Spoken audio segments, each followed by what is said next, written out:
Cesar Estrada Chavez was born on March 31st, 1927, on a small farm near Yuma, Arizona.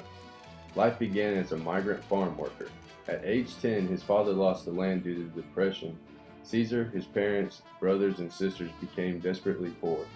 Together with thousands of other poor families, the Chavez family migrated throughout the Southwest, laboring in fields and vineyards. Cesar left school after the 8th grade to help support his family. He joined the U.S. Navy in 1945 and served in the Western Pacific during the end of World War II. In 1948, he married Helen Fabella.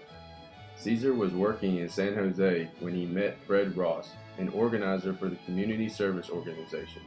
Within several months, Cesar was a full-time organizer with CSO, coordinating voter registration drives, battling racial and economic discrimination against Chicano residents, and organizing new CSO chapters across California and Arizona. Cesar served as CSO National Director in the late 1950s and early 1960s, but his dream was to create an organization to help farm workers whose suffering he had shared. In 1962, after failing to convince the CSO to commit itself to farm worker organizing, he resigned his paid CSO job, the first regular paying job he had. He moved his wife and 8 young children to Delano, California, where he founded the National Farm Workers Association. He traveled to dozens of California farm communities, slowly building a basis of dedicated farm worker members. If you're outraged at conditions, then you can't possibly be free or happy until you devote all your time to changing them and do nothing but that, he said.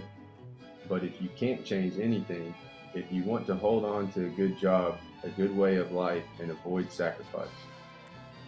In September 1965, Cesar's NFWA, with 1,200 member families, joined a sponsored union in a strike against major Delano area table and wine grape growers.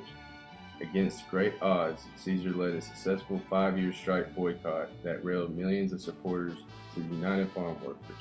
He accumulated a national support coalition of unions, church groups, students, minorities, and consumers. The two unions merged in 1966 to form the UFW. Cesar conducted a 25-day fast in 1968 to reaffirm the UFW's commitment to nonviolence and to prove a point with the strikes. The late Senator Robert F. Kennedy called Cesar one of the heroic figures of our time and flew to Delano to be with him when he ended the fast.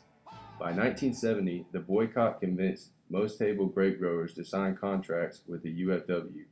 That year, to limit the UFW's success to the vineyard, growers in the vegetable industry signed sweetheart pacts with the Teamsters Union. When the UFW's table grape agreements came up for renegotiation in 1973, growers signed with the Teamsters, prompting 10,000 farm workers in California coastal valleys to walk out of the fields in protest. Cesar called for a new worldwide grape boycott. By 1975, a Lewis Harris poll showed that 17 million American adults were honoring the Great Boycott. By the early 1980s, farm workers numbering the tens of thousands were working under the UFW contracts, enjoying higher pay, family health coverage, pension benefits, and other contract protections. Cesar lived with his family since 1970 at La Paz in Kinney, California. Like other UFW officers and staff, he received substance pay that didn't top $5,000 a year. In 1991, Cesar received the Aztec Eagle Award, presented to people of Mexican heritage who have made major contributions outside of Mexico. Cesar Chavez passed away on April 23, 1993, at the age of 66. More than 40,000 people participated in Cesar's funeral at Delano. He was laid to rest at La Paz in a rose garden at the foot of a hill he often climbed to watch the sunrise. On August 8, 1994, Cesar became the second Mexican-American to receive the Presidential Medal of Freedom, the highest civilian honor in the United States. This award was presented by President Bill Clinton. Helen F. Chavez and 6 of her 8 children traveled to the White House to receive the honor. In 1994, Cesar's family and the officers of the UFW created the Cesar E. Chavez Foundation to inspire current and future generations by promoting the ideas of Cesar's life, work, and vision. The foundation's headquarters is at La Paz. The future location of the Cesar E. Chavez Library and the Cesar Chavez Training and Education Center. Chavez was honored with 3 stamps, 2 from the United States Postal System and 1 from Mexico. This is the first full-size monument, which was dedicated to him on March 31st, 1996 at the Fresno State Peace Garden.